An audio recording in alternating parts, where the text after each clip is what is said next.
Hello guys, my name is Seema Goswami. मैं आपके लिए लाई हूँ बौद्ध धर्म के तीर्थ स्थलों की जानकारी। इससे पहले अगर आपको ये वीडियो पसंद आए तो कृपया लाइक करें एंड सब्सक्राइब करना ना भूलें। मंदिर। भारतीय धर्म, सनातन धर्म, जैन धर्म, बौद्ध धर्म, सिख धर्म आदि हिंदुओं के उपासना स्थल को मंदिर कहते हैं। यह आराधना और पूजा अर्चना के लिए निश्चित की हुई जगह या देवस्थान है, यानी जिस जगह किसी आराध्य देव के प्रति ध्यान या चिंता किया जाए, यह वह मूर्ति इत्यादि रखकर पूजा अर्चना की जाए, उसे मंदिर कहते हैं। मंदिर का शाब्दिक अर्थ है घर। वस्तुतः सही शब्द देव मंदिर, शिव मंदिर, काली मंदिर आदि है। और मठ वह स्थान है जहाँ किसी संप्रदाय, धर्म या परंपरा विशेष में आस्था रखने वाले शिष्य, आचार्य या धर्म गुरु अपने संप्रदाय के संरक्षक और संवर्धन के उद्देश्य से धर्म ग्रंथों पर विचार विमर्श करते हैं। यह उनकी व्याख्या करते हैं जिससे उस संप्रदाय के मानने वालों का हित हो और उन्हें पता चल सके कि उनके धर्म में क्या है। उदाहरण के लिए बौद्ध विहारों की तुलना हिंदू मठों या ईसाई मोनेस्ट्री से की जा सकती है, लेकिन मठ शब्द का प्रयोग शंकराचार्य ने काल यानी शताब्दी या 8वीं शताब्दी में शुरू किया है। विश्व में बौद्ध धर्म के बहुत से तीर्थ स्थल हैं। इनमें से कुछ प्रमुख इस प्रकार है: बिहार, पागोंड, स्तूप, चैत्य, गुफा, बुद्ध मूर्ति एवं अन्य। तीर्थ यात्रा। बौद्ध धर्म स्थल 4 मुख्य स्थल: लुम्बिका, बौद्ध गया, सारनाथ, कुशीनगर। 4 अन्य स्थल: श्रीबस्ती, राजगीर, सनकिस्सा, वैशाली। अन्य स्थल: पटना, गया, कौशाम्बी, मथुरा, कपिलवस्तु, देवदाह, केसरिया, पावा, नालंदा, वाराणसी। बाद के स्थल: सांची, रत्नागिरी, एलोरा, अजत, भरहूत। प्रमुख बौद्ध तीर्थ। भगवान बुद्ध के अनुयायियों के लिए विश्व भर में 5 मुख्य तीर्थ माने जाते हैं: लुम्बिका, जहाँ भगवान बुद्ध का जन्म हुआ; बोध गया, जहाँ बुद्ध ने ज्ञान प्राप्त हुआ; सारनाथ, जहाँ से बुद्ध ने दिव्य ज्ञान देना प्रारंभ किया; कुशीनगर, जहाँ बुद्ध का महापरिनिर्वाण हुआ; दीक्षाभूमि नागपुर, जहाँ भारत में बौद्ध धर्म का पुनर्स्थापना हुआ। लुम्बिका। यह स्थान नेपाल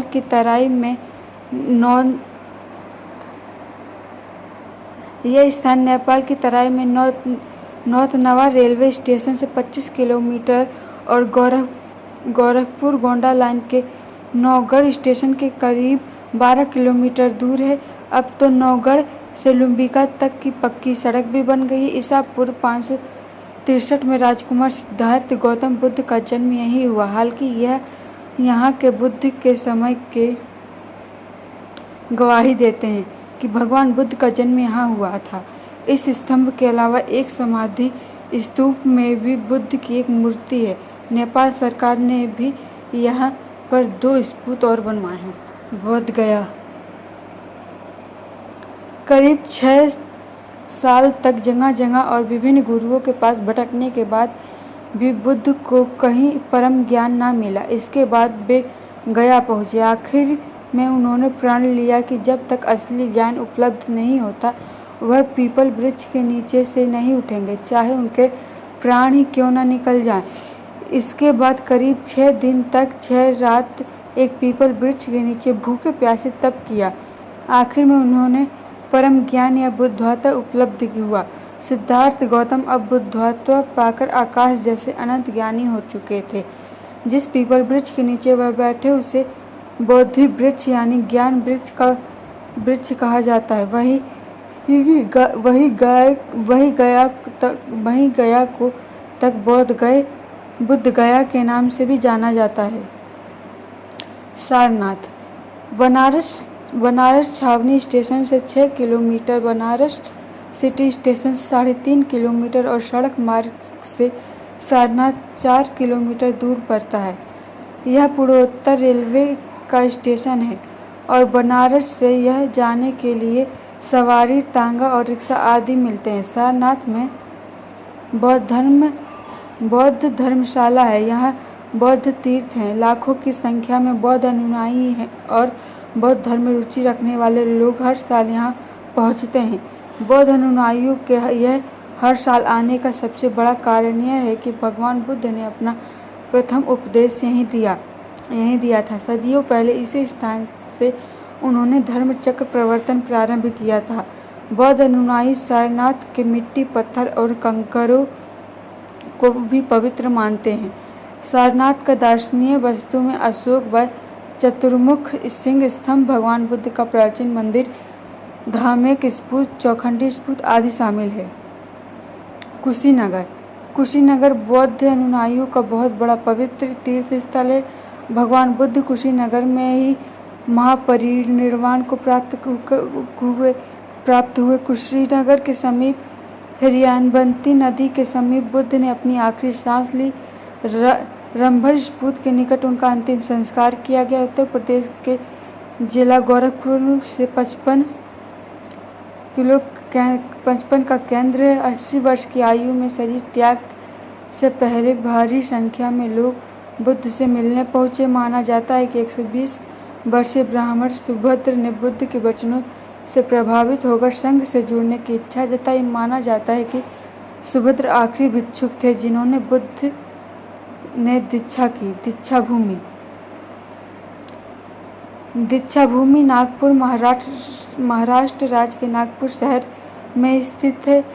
पवित्र और महत्वपूर्ण बौद्ध तीर्थस्थल है। धर्म भारत में 12वीं शताब्दी तक रहा। बाद में हिंदुओं और मुसलमानों के हिंसक आतंक ने शांतिवादी बौद्ध धर्म का प्रभाव कम होता गया और 12वीं शताब्दी में जैसे बौद्ध धर्म भारत से गायब हो गया। 12वीं शताब्दी से 20वीं शताब्दी तक हिमालयीन प्रदेशों के अलावा भारत में बौद्ध धर्म के अनुयायियों की संख्या बहुत कम रही। लेकिन दलितों के नेता डॉक्टर भीमराव अंबेडकर ने 20वीं शताब्दी के मध्य में अशोक विजयदशमी के दिन 14 अक्टूबर 1956 को पहला स्वयं बौद्ध धर्म की दीक्षा अपनी पत्नी डॉक्टर सविता अंबेडकर के साथ लेकर वे बौद्ध बने। फिर अपने 5 लाख हिंदू दलित समर्थकों को बौद्ध धर्म की दीक्षा दी। अगले दिन नागपुर में 15 अक्टूबर को डॉक्टर भीमराव ने 3 लाख लोगों को धर्म शिक्षा देकर बौद्ध धर्म बौद्ध बनाया। तीसरे दिन 16 अक्टूबर को भीमराव अंबेडकर दीक्षा देने हेतु चंद्रपुर गए। वहाँ भी उन्होंने भी 3 लाख लोगों को बौद्ध धर्म की दीक्षा दी। Thank you guys.